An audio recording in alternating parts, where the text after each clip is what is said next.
To Thomas, age 25, you moved out today. I pretended I was glad, but I stood in your empty room for hours.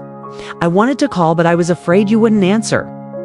Each page was a world of emotion that Arthur had never shared out loud, and now, the quiet of that old study, Thomas finally heard his father's voice, not the one weakened by age, but the one powered by love and regret, hope and memory.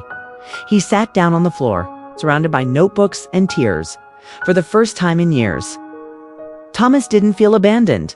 He felt seen. Thomas didn't sleep that night.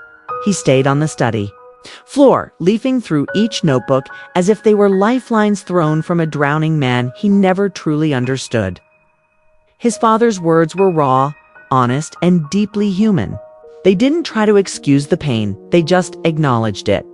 Each letter was like a missing piece in a puzzle Thomas hadn't realized was incomplete by morning.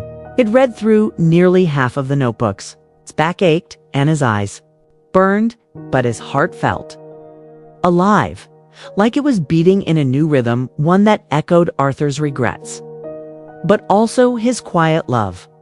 Later that afternoon, Thomas returned to the nursing home. He hadn't told anyone he was coming. When he stepped through the door, the nurse at the front desk looked up, surprised. "Mr. Hayes," she said kindly. "Your father's in the garden today. That's unusual for him." Thomas nodded and followed the small path around the building. There, he was Arthur sitting in a wheelchair beneath the shade of an old oak tree. A blue blanket draped over his lap, his gaze fixed on something far away.